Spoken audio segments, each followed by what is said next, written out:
to today's broadcast of North Idaho College Public Forum. The crew is comprised of NIC television students, and your moderator is North Idaho College political scientist Tony Stewart. Some weeks ago at our campus, we had our second annual program honoring the veterans. And at that program, we had veterans from World War II, from the Korean War, from Vietnam, and also veterans since those particular wars. And at that time, we were very pleased to be able to interview some of those representatives on our program, and they're being shown to you today. First of all, I would welcome to the program Linda Powers, who was with us last year when we did this program. She is the service officer of Post 143 of the American Legion in Post Falls. She's also an adjunct for the Disabled American Veterans, and as last year, we're very happy to have you back with us again this year, Linda. Thank you. I'm also very pleased to have John Smith on the program. He is affiliated with the Veterans of Foreign Wars Post in Sandpoint, and he is also the commander of Post 99 of the American Legion in Coeur d'Alene. John was with us last year, and John, we're happy to have you back. Thank you. And today we also have Tom Houston II, who is a veteran assigned to Berlin and recently got out of the service and is at North Idaho College as a student. He is also the Veterans Representative for Job Services. And Tom, it's a pleasure to have you on our program. Thank you. And I'm very pleased to have on the panel one of my colleagues at North Idaho College on the faculty, Lloyd Marsh, who chairs the Division of Physical Sciences, and I shall ask Lloyd to commence the questioning. Oh, thank you, Tony. Perhaps we should start off and recognize the day that we're honoring, and since you're all veterans of different phases in our recent history, could you tell our audience what Veterans Day means to you? Maybe we could start with Tom. Well, to me, Veterans Day is a day of reflection for those that have died in service to our country, and it is also a day of reflection for non-combat veterans to honor the fact that they did serve their country and are respected as such in the community and throughout the nation. Very good. Tom or John? Veterans Day to myself means a whole basket full of things. We have a tendency of remembering back to our younger days. In my case, I was in the Navy. I would start remembering all the faces of the fellows that I grew up with over there, wondering what they look like now, how they're doing, and did they get married, how are their families doing. We were real close and real tight, and I missed the last ship's reunion, and it's since gone to mothballs, but I sure wish we'd have another one, because I'd like to be there to see how many are still around and what they look like. Right. Thank you. Linda? Well, on Veterans Day, I think about the people that served before I was born and while I was growing up, and I'm thankful to them because they kept this country free for me so that I could decide if I wanted to go to school, if I wanted to go in the service, where I wanted to live in this country, what church I wanted to go to. Decisions that not everybody in all countries have. And I'm thankful to other veterans for keeping this country free, and I'm thankful to the people that are in the service now because they're continuing to keep it free like I served. Now my children are serving. And I just think it's pretty neat. Linda, we had a talk before the program started, and you sparked a question in my mind at that time. First of all, as I've indicated, that when we did the program on campus, we had on the panel individuals who had served in World War II, had served in Korea, and had also served in Vietnam, and also like Tom, who's here today, was on the panel, and those women and men who have served between and since those wars. But you had indicated to me that sometimes there seems to be some confusion about how we have identified our veterans. Would you like to share with the audience if there is confusion? Yes. Somebody asked me the question the other day, why the distinction between Vietnam and Vietnam-era veterans? And I says there shouldn't be a distinction, because if you were in the service during World War I, you are a World War I veteran. If you were in the service during World War II, you're a World War II veteran. If you were in the service during Korea, you're a Korean War veteran.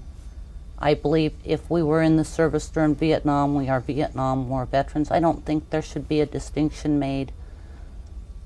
I think we're all veterans, every one of us. We all serve our country. It takes 4 people behind the lines to support 1 in front of the lines. And we all work together. If we all didn't do our individual jobs, none of us would be here. John, I'd ask you to elaborate upon Linda's eloquent words. And that is, even when, fortunately, we're not at war at times in our history, and in those times we still have a military, and isn't it correct that those veterans too should be very much recognized, because the fact that we have a military and veterans, that may help maintain the peace or the security and independence of our country? Exactly. The problem that we have, as Linda stated, is the distinction between groups of veterans that are from the same time. Right now, being that there is no war going on, we have a substantial force standing ready. That's not a war, but they are prepared for it. They ought to be recognized for the actions that they are doing to defend a little country that was taken over and swallowed up, and to stop what's going on over there. John, I should be fair to say that we're taping this program in November. By the time it airs, the world conditions could change, but as of November, on the taping of the program, the question is what will happen in the Middle East and with Kuwait.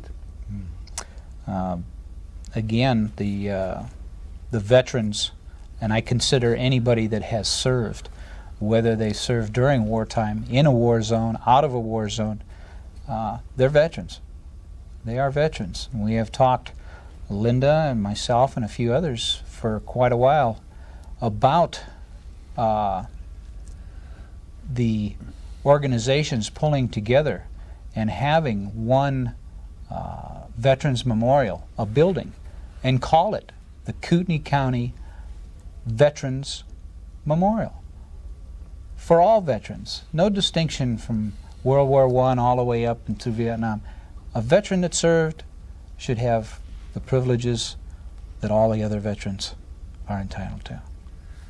Tom, I'd like to get you to elaborate on that too, because you have served at a time when it's got to have been very exciting. We'll come back to that question about what happened in Berlin and the wall coming down, but we were not in combat at the time you served. But how would you react to the question?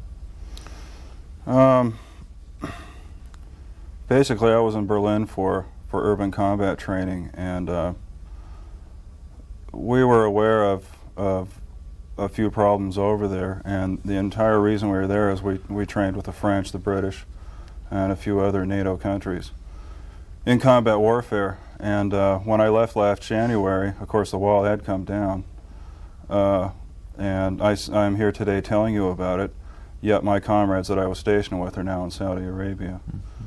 Of course I could have been there, but like I said, I ETS'd.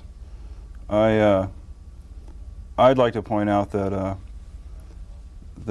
non-combat era veterans have a problem with combat era veterans because they feel that they're not up to status quo of the combat veterans, and they feel that the combat veterans get the spotlight and deserve so, yet non-combat veterans such as myself just more or less stay out of the limelight and let everyone else take over.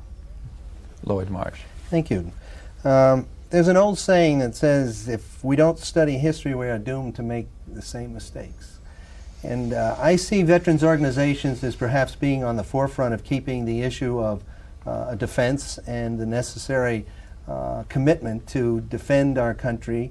How do you feel about this, John? I know you're very active in this, and do you have any thoughts about what veterans organizations, the place of them should be? How vocal should they be in shaping American policy, foreign and domestic? I feel that they should be more vocal than they are right now, and they are quite vocal. Behind the lines, the general public, unless they are belong to a veterans organization, they really don't know the political clout that the veterans organizations have by putting pressure on from the congressmen and senators all the way up to the president. The American Legion has over 3 million strong, and that's quite a bargaining tool when somebody says, well, who are you and why are you here? Well, I represent 3 million voting veterans. What is it that you're going to do that you promised before? There are so many political questions that are arising within the organizations that are being brought forth to Congress now and the President. Educational assistance. There's so many I can't even think of anymore, but the organizations are getting more and more active, and they really need to be more than they ever thought they could be involved. And the veterans that do not belong to a veterans organization should join just for that fact, for the benefits that they're not getting or could get, service to other veterans. Okay. Thank you. Tom, I have a question for you. Again, we've had an incredible last 2 years. It's been a revolution in the world that if someone 5 years ago had said that the Soviet Union would be dismantling the communist system and that all Eastern Europe would come out from under the influence of the Soviet Union and there'd be reunification of Germany, they probably would have locked that person up 5 years ago, saying that they'd lost touch with reality. But it really has happened. And so since you were there when the Berlin Wall came down and there's what we call the winds of democracy blowing through Eastern Europe, would you give us your personal experience, what that was like, and tell us some of the things that happened? Well, about a week before the wall came down, we heard through intelligence that something was happening. A few of the East German civilians came through the checkpoints, but they were afraid that it was another ploy by their country to try to get them to cross illegally, and they were afraid they'd be shot. But the daring went through, made an example to others, and then, the whole thing came down. Pretty soon there were hundreds, then thousands, then hundreds of thousands. It got to the point where the East German police couldn't even stamp the visas, so they let them go. And under agreement with the West German government, sort of word by mouth, the East German citizens were told that if they went to the Bundesbank, they'd receive 50 West German marks. I think at the rate, at that time, that was about 25 American dollars. The lines at the banks were incredible. Thousands of people, 4 to 5 thick, fighting just to get their money. And the minute they got their money, all they did was buy produce and fresh meat. I kind of wondered about that. I thought, well, why spend it on things like that instead of luxury items? So I went to East Berlin, and I went shopping, and I couldn't believe it. All of the produce was wilted, bad. The meat was not refrigerated or treated. And so when somebody wanted to cut a meat, they had to cut the spoiled meat off and then cut the good meat through that. To me, that's pretty extreme. And once that became the big deal with the food, families started to come together, and most of them stayed in East Germany. There was a bit of a scare that the East Germans would move out of the country, and then it would collapse after all the trouble of dropping the wall. And this never happened. Because the East Germans did have a chance, they wanted to stay and make a go of it. And some of the West German people actually went into East Germany to reunite with their families and to give them a helping hand. Some even moved back to the east after the wall came down. One final question on that, and that is, what was the kind of reaction, though, when the day came, the really official day, when the East German government you knew was going to disappear as a communist system, and that there would be this free flow? How did you or your friends that you'd met in Germany, how did you deal with that psychologically? What kind of feeling was that? It was overwhelming. It was more or less a general celebration by the entire population, sort of an Oktoberfest, so to speak. Everyone was very happy, especially the military. The German people started to appreciate the Americans and democracy and so forth, by example of the wall coming down. And we spent most of our time, the officers and I, shaking hands, and were given thanks for something we didn't do ourselves but represented a part of. You bring something to mind, that those who fought, like in World War II, for example, you were there when this happened to kind of follow through the unfinished business that had taken so long. I have a question both for Linda and John, and it has to do with many people like yourself who have defended the country in the past, and like in Korea and World War II and Vietnam and so forth. We have almost appeared to turn the corner, so to speak, in that when the Soviet Union started crumbling with their economic system, Eastern Europe, as we've been talking about, has been liberated. It looked like we'd reached that point to where maybe, for at least a rather long time in the future, we would be free from real dictatorial, strong, powered country that would threaten democracy. And then came the Middle East and Saddam Hussein and his desire to spread all over the Middle East. And many people contend that if he was able to take Saudi Arabia and Jordan and maybe Egypt, then we would have another world power. He'd have the energy of the world at his disposal and all that wealth and maybe nuclear weapons, that simply the dictatorship of Eastern Europe and the Soviet Union would just shift to another part of the world. Is that how you react to it? And is that why the United States is taking so much force to the Middle East at this time? John, I'll start with you. I guess one of my questions, John, in this whole process is that since we've defended democracy with much bloodshed and tears and sweat in World War I and II and so forth, is it there again to where we have to guard against another expansion of a totalitarian society? Oh yes, definitely. When I first had heard what had happened, the first thought that popped into my mind, oh, we got another Hitler. They just marched right in, walked all over this poor little country. Things that we don't even think about that are taking place over there come to mind, that it boggles the mind what could be done. The life support system being taken out of hospitals and the Kuwaitis being taken off of those so they could use those life support systems on their own people with no regard, whether it be man, woman, or child. That just sends a cold chill down my spine and makes me want to pick up a weapon and go over there and fight. I'm ready. If they call me, if my unit is called, I'll go. Linda? Would you repeat your question? Surely. So many lives have been given to defend democracy, that's in the United States and Europe, such as France and Great Britain. And we've been very successful. The Germans were defeated, the Japanese were defeated, and the Italians in World War II.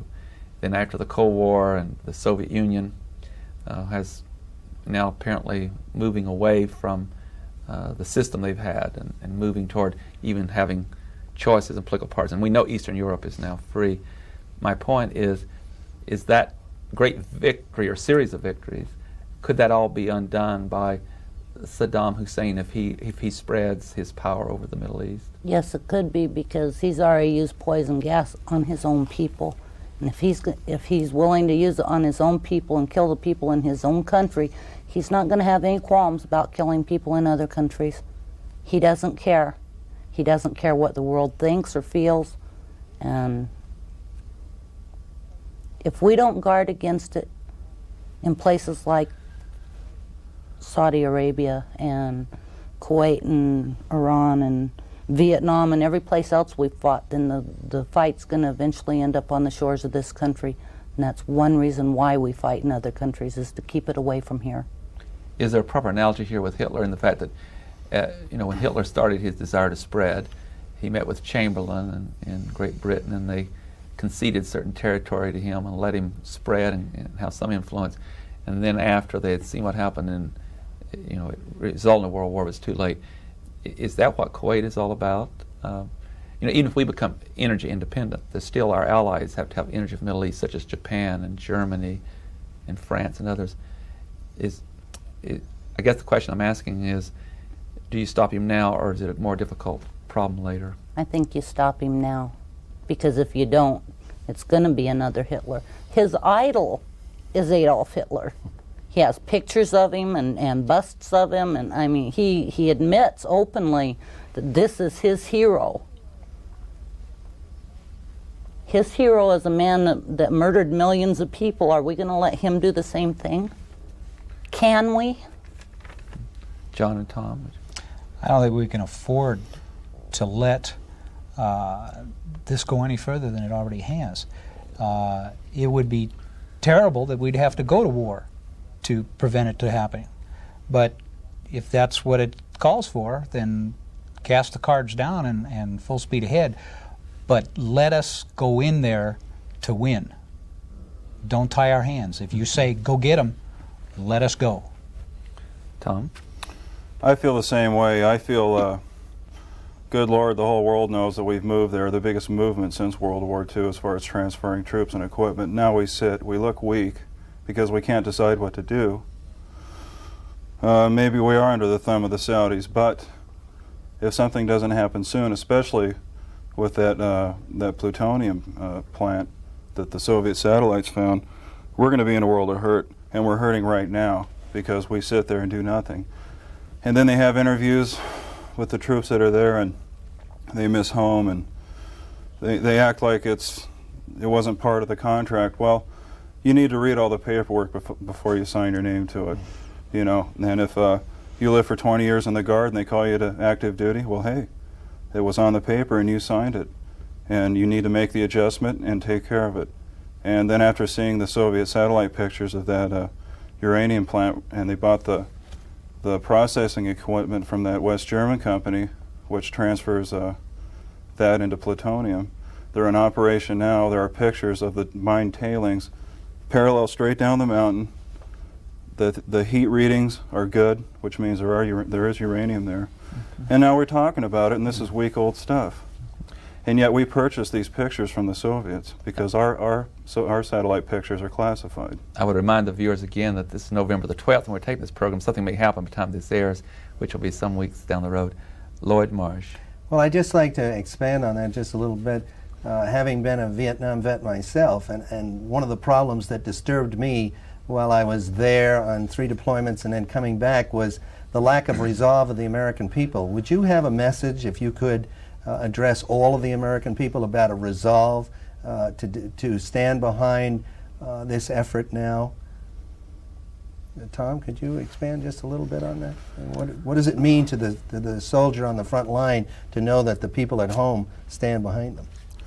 It gives him the will to want to stay. It makes him know that he's appreciated, that he is serving a purpose, and that he's not over there just to please some bureaucrats. These people have made large sacrifices, like I mentioned earlier. They're there. Even getting one piece of mail is a big deal because you're over there. You hardly ever talk to anyone except those that you are with. Your outside contacts are very limited. So anything is great, especially when they hear on the news that the American people are behind them. Right. This is government action, but they're the people going through the motions for the government. So let's stand behind our people. Yeah. Linda, do you want to add to that a little bit? Yes, I think the thing that hurt veterans in Vietnam the most was knowing that they didn't have the support, or finding out when they got back that they didn't have the support. We need to support our troops, because if we don't, there won't be any troops in the future to protect our freedom. And yes, any piece of mail, a clipping from a local newspaper, anything, send to them. For God's sakes, let them know that we care. Amen. Definitely. John, do you have anything to add to that? That pretty well sums it up. If there's anybody listening that can even send cookies. Good. I know how I felt when I received cookies over there. It was just like being home. Let's show them we care.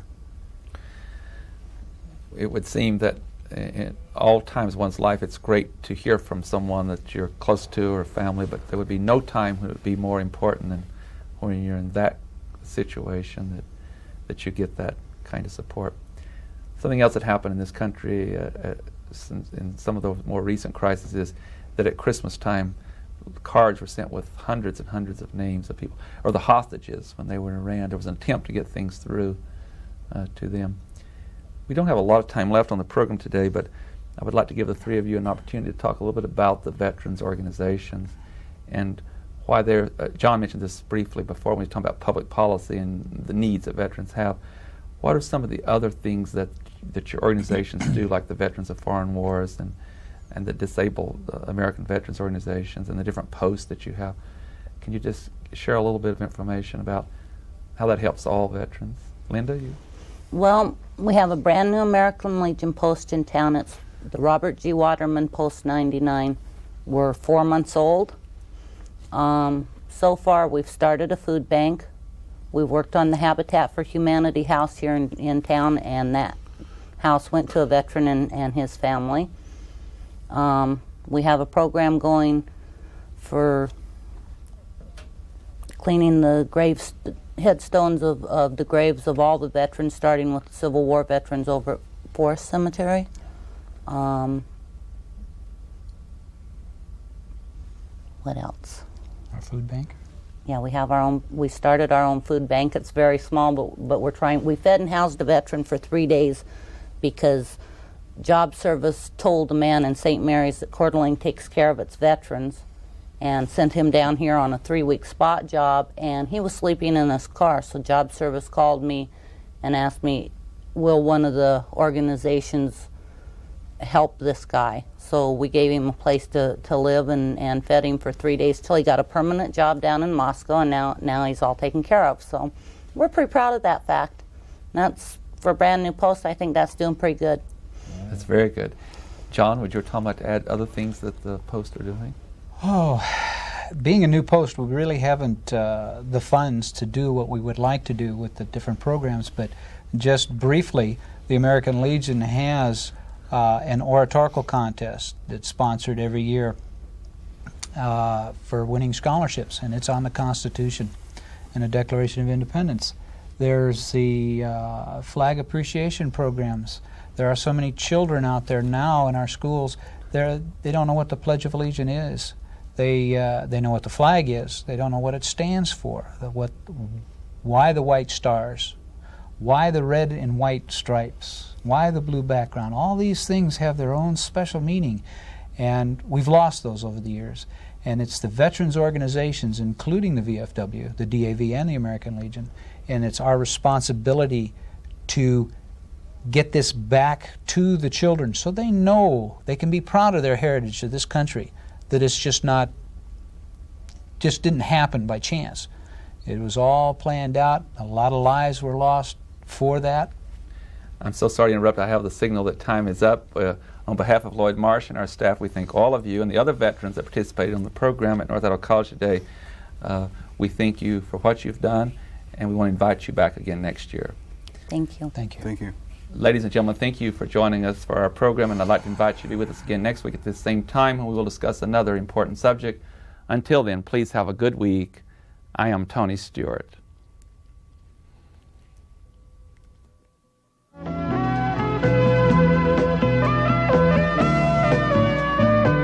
North Idaho College Public Forum can be seen at the same time each week over this station.